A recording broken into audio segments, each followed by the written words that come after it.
The letter was never meant to be found. It had been sealed with black wax, pressed with a signet ring that had been buried alongside its owner for 32 years, or so everyone in Ashbourne believed. And yet, there it was, wedged between the rotting wooden panel and the cold stone wall of the East Library, where Miss Ilara Voss had only been searching for a misplaced volume of botanical illustrations.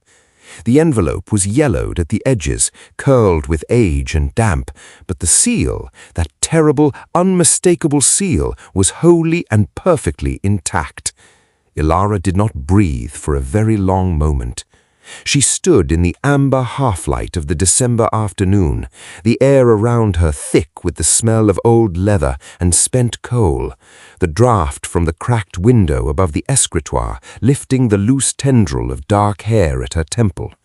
Her fingers trembled, not from the cold, though the cold was considerable, but from the precise and dawning horror of what she held.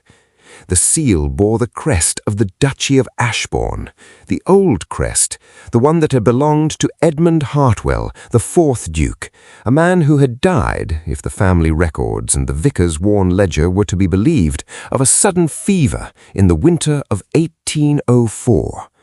The man whose estate, whose title, and whose fortune had passed to his only surviving son, Gideon Hartwell, the present and fifth Duke of Ashbourne. The man to whom Ilara, in a bewildering and wholly inconvenient twist of fate, was engaged to be married. She turned the envelope over in her hands. The direction on the front was written in a hand she did not recognize, spidery, urgent, the ink pressed deep as though the writer had been in great agitation. It was addressed not to Edmund, the fourth Duke, but to a woman, a name that stopped Ilara's heart as surely as a dousing of icy water, for the eyes of Catherine Voss alone. Catherine Voss, Ilara's mother, dead these past 11 years. She ought not to have opened it. Every principle of decorum she had been raised to honor, every lesson in propriety and restraint imparted by her late governess, Miss Plum, whose favorite phrase had been, "A lady does not pry," every single one of those principles screamed at her to place the letter on the writing desk, to summon Gideon, to hand it to him unopened, and allow the matter to be dealt with by those whose business it rightly was. She opened it. The paper unfolded with a whisper, like a secret exhaled after decades of held breath. The handwriting inside was not spidery and urgent as the direction had been. It was measured, deliberate, the hand of a man composing himself with considerable effort, writing not in haste, but in resignation. The kind of resignation Ilara would later reflect that only comes when a person believes there is no longer anything left to lose. She read, and the library, the cold, the amber light, the distant clatter of the kitchen below stairs, all of it ceased to exist. The letter was dated the 14th of November, 1804, a fortnight before Edmund Hartwell's reported death. My dearest Catherine, if this letter finds you, then I have failed in everything I intended. I had meant to come to you myself. I had meant to stand before you, to look upon your face one final time, and to speak these words aloud, rather than commit them to paper, where they become evidence of the most grievous kind. But circumstances have been arranged against me, arranged, I suspect, with great deliberateness by those who have the most to gain from my silence. I must tell you what I have discovered, for it concerns not only myself, not only you, but the child you carry. My child, Catherine, do not let anyone convince you otherwise, and the inheritance that is rightfully theirs. Ilara stopped. She read the line again. The child you carry. My child, Catherine. Her mother had been with child in the autumn of 1804. Ilara had always been told she was born in the following spring, the orphan daughter of a respectable but impoverished country solicitor named Thomas Voss, who had died 6 months before her birth. A man she had never known, a man she had mourned in the abstract, the way one mourns a portrait rather than a person. She continued reading, her breath shallow and uneven, her silk morning gown rustling against the library chair as she sank into it without meaning to. I have uncovered the truth about Ashbourne's finances, and it is a truth that will destroy my brother if it is made known.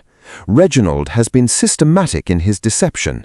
The entail is not what it appears. The deaths have been concealed, and more damningly, the deed of bequest I signed for my solicitor last March has been altered. I can prove it, Catherine. I have the original in my possession, and I intend to lodge it with a second firm in London before the week is out. But Reginald knows what I intend. He has eyes everywhere in this house, and I am afraid. If I do not survive to see you again, know this. Our child is legitimate. We were married, you and I, on the 3rd of September 1803 in the village of Wycombe by license. The parish register will confirm it. Reginald destroyed what copies he could find, but the register itself he could not reach. You are my wife, Catherine, and whatever comes, our child is the rightful heir to Ashbourne. Your devoted Edmund. The candle on the desk guttered and spat. Alara sat very, very still. If this letter was true, and God help her, every instinct in her trembling body told her it was, then she was not Miss Ilara Voss, the orphaned ward of a country vicar, engaged by great good fortune to the Duke of Ashbourne. She was Lady Ilara Hartwell, daughter of the 4th Duke, the rightful heir to Ashbourne, or at the very least, the person who stood between the present Duke and the legitimacy of everything he had ever known himself to be. She was engaged to her own half-brother. The next hour was the longest of her life. She did not ring for tea. She did not venture downstairs to join the afternoon gathering in the yellow drawing-room, where she could hear the distant, muffled tinkle of Mrs. Pemberton's pianoforte and the occasional bright laugh of Gideon's younger sister, Lady Sophia. She sat in the library and she thought, with a cold and terrible clarity, about what she must do. She could burn the letter. It would take only a moment. The fire in the grate was already laid. She need only touch the paper to the flame, and 32 years of buried truth would be ash before the clock struck 4. No one would ever know. She would marry Gideon in the spring as planned. She would become the Duchess of Ashbourne, and she would carry this knowledge alone to her grave. It was the sensible thing, the safe thing, the thing that would spare everyone, Gideon, Sophia, the entire household, an unspeakable upheaval. She rose from the chair. She crossed to the fireplace. She held the letter above the grate, and the heat rose to meet her fingers, and the flames leaned toward the paper, as though they already knew its fate. And she could not do it. She was her mother's daughter. Catherine Voss, née Hartwell, for that was apparently who she had been, had not destroyed the truth when she had been given every reason to. She had kept it, hidden it, tucked it between a wall and a panel in the library of the very house that had wronged her, perhaps hoping that some day someone would find it, perhaps hoping it would be found exactly like this at the precise moment when it mattered most. Ilara folded the letter with great care and placed it against her breast, beneath the edge of her bodice, next to her skin. She smoothed her skirts, she raised her chin, and she went to find Gideon. She found him in the study, standing at the great curved window that overlooked the frozen parterre garden, his hands clasped behind his back in that particular posture of his that she had learned to read as contemplation rather than coldness. He was a tall man, broad-shouldered, with dark hair that curled slightly at the collar, handsome in an austere, unyielding way that she had once found deeply appealing and now found simply overwhelming. He turned when he heard her enter, and his expression shifted, the habitual reserve softening just barely, in the way it only ever did for her. "Ilara," he said, "I thought you were resting." "I was in the library," she said. Her voice was composed. She was astonished to discover that her voice was composed. "Did you find the Linnaean?" "I found something else." Something in her tone, some subtle, terrible alteration, made him go still. Gideon Hartwell was a man of considerable intelligence, and he always possessed an almost disconcerting ability to read the atmosphere of a room. He studied her now with those dark, watchful eyes, and she saw the exact moment he understood that what she was about to say would change everything between them. "Ilara," he said, again, quieter now. "What is it?" She reached beneath her bodice and produced the letter. She held it out to him, and she watched the color drain from his face as he recognized the seal. "That is my father's crest," he said. "Yes. Where did you find this?" "Behind the east panel, the loose one, near the window. It had been there a very long time." He took it from her. Her hands, she noticed, were steady in a way that hers had not been. He broke nothing, disturbed nothing. He simply unfolded the letter and read it, standing there by the window with the grey December light falling across his face. She watched him read. She watched every flicker of expression, the initial frown of concentration, the deepening of the lines between his brows, the single sharp intake of breath somewhere near the middle, and then the terrible absolute stillness at the end. He read it through twice. Then he lowered the paper and looked at her, and she had never in her life seen such a look on any human face. "Good God," he said very quietly. "Yes. Ilara, I know. This would make you, I know, Gideon." A long silence fell between them, a silence so complete she could hear the soft tick of the ormolu clock on the mantelpiece and the distant, oblivious notes of the piano fort 2 floors below. She watched him wrestle with it. She watched a man of rigorous principle and fierce family loyalty do battle with a truth that upended every certainty he had ever held. "My grandfather, Reginald Hartwell, my father's brother," his voice was flat and strange. "He arranged all of this. It would appear so. He told everyone my father died of fever. He assumed the guardianship of the estate for 3 years before I came to age. Gideon stopped, pressed his thumb and forefinger against the bridge of his nose. He presented himself to society as the loyal, grieving brother of a duke. He was celebrated for it. There are portraits of him in this house." "I know. And your mother?" He lowered his hand and looked at her with an expression of raw, undefended feeling that she had never seen from him before, not in 8 months of courtship, not in the private moments that had passed between them in this very room. "Your mother was my father's wife, which means you are your father's daughter," Ilara said. "Yes, your half-sister by blood, your relation by law, and therefore our engagement is an impossibility," he finished. The word fell between them like a stone into still water, and the ripples of it spread outward into a silence neither of them could fill. What followed were the 3 most dissonant days in the history of Ashbourne Hall. Gideon dispatched a trusted man to Wycombe the very same evening. The parish register, when retrieved, confirmed every word of the letter. Catherine Voss had indeed been married to Edmund Hartwell, the 4th Duke of Ashbourne, on the 3rd of September 1803.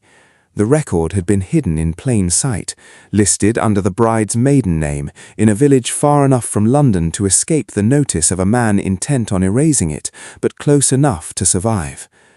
The engagement was dissolved with great discretion and mutual devastation. Ilara wept only once, alone in her bedchamber, with the door bolted and the curtains drawn, pressing her face into the pillow with a thoroughness that she felt rather than heard. She had loved him, she realized, in the way of a woman who does not fully understand her own feelings until the moment they are no longer permitted to her. She had loved his reserve and his steadiness, and the way he listened, truly listened, when she spoke about things that mattered to her. She had loved the way he said her name. She pressed her face deeper into the pillow. Then she arose, splashed cold water from the basin onto her face, repinned her hair, and returned to the business of dismantling her life and building a new one. The legal matter was, as Gideon's solicitors delicately expressed it, complex but navigable. Reginald Hartwell had died some 20 years past, and his heirs, a clutch of indifferent cousins in the north, had neither the appetite nor the funds for a prolonged dispute. The altered deed of bequest, when compared against the original that Edmund had lodged with the second firm in London, a lodgment that had sat unclaimed and unnoticed in a dusty file for over 30 decades, told a damning story. Reginald had falsified documents, he had concealed a legitimate marriage, he had, in all likelihood, accelerated his father's death, though that particular truth was deemed too old and too unprovable to pursue. What could be confirmed unambiguously was Ilara's legitimacy. She was the daughter of Edmund Hartwell, the 4th Duke of Ashbourne, born in lawful wedlock. She was, by every precedent available to the King's Council, who was brought in to advise the matter, Lady Ilara Hartwell.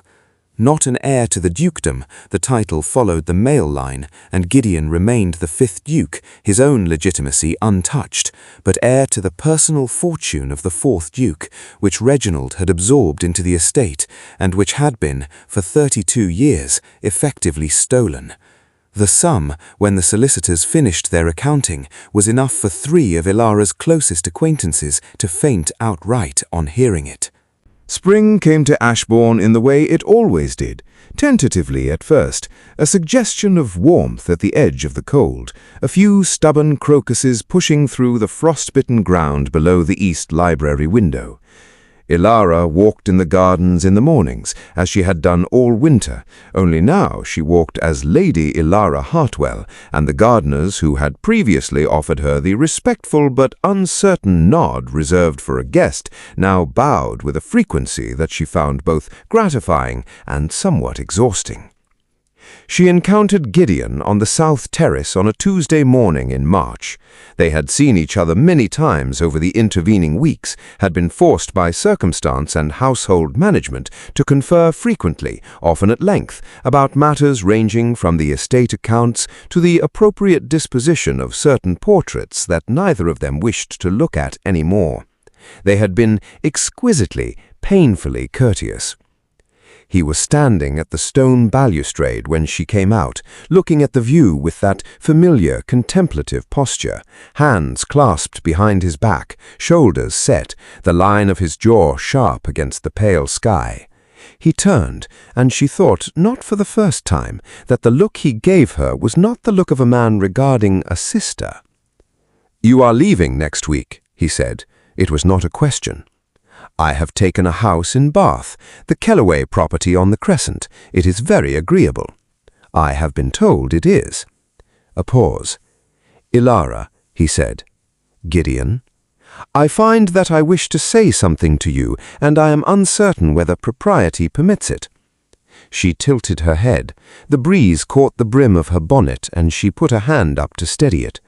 "You have never, to my knowledge, permitted propriety to silence you when you had something of genuine importance to say." Something moved in his expression, something that in a lesser man she might have called a smile. "That is generous of you." "I am rarely generous. I am, however, occasionally accurate." He was silent for a moment. Then, "We are not related by blood in any way that the law recognizes as prohibitive. You are my father's daughter. I am my mother's son. Our connection is, the solicitors were very clear on this, a matter of social discomfort rather than legal or moral impediment." Ilara looked at him steadily. "I am aware of what the solicitors said. I merely wished to establish that the matter had been clarified." "It has been clarified." Another silence. The wind moved through the bare-branched oaks at the edge of the formal garden, and somewhere below the terrace a blackbird began to sing with startling enthusiasm. "I find," Gideon said carefully, "that my feelings on certain matters have not altered with the alteration of circumstance. They have been complicated, they have been thoroughly inconvenient, but they have not altered." Ilara was quiet for a long moment. The blackbird continued, indifferent to the enormity of the occasion. "Neither have mine," she said at last. He looked at her with that undefended expression, the one she had first seen in the study on a cold December afternoon, the one that stripped away every layer of ducal composure and showed her the man beneath. He reached out and, with a deliberateness that she recognized as the careful action of a person who is afraid of being wrong, took her gloved hand in his. "Then perhaps," he said quietly, "we might begin again, properly, in the right order, with all truths already laid upon the table." She looked at their joined hands. She thought of her mother, Catherine Voss, who had loved a duke in secret and lost him to treachery, and who had tucked the evidence of that love into a crack in the wall and waited 32 years for someone brave enough to find it. Beginning again, Ilara said, would require a great deal of patience. I have an excess of patience, and complete honesty. I have always been honest. And the removal of those portraits of your great-uncle in the East Gallery. He blinked. Then, unmistakably, he laughed, a real laugh, surprised out of him, low and genuine. "That," he said, "I will arrange before the week is out." She smiled. It was a small smile, careful and tentative, like the first crocus through the frost-bitten ground, but it was real.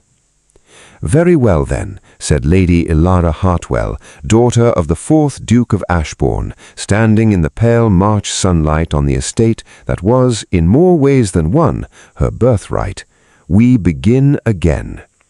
And the letter, Edmund's letter, Catherine's letter, the letter that waited in the dark for 32 years, was preserved thereafter in a cedar box under glass in the East Library, where the panel had been replaced and sealed, where the window no longer drafts, where, on winter afternoons, the amber light falls just so across the escritoire, and the only sound is the soft creak of the house settling into its truths.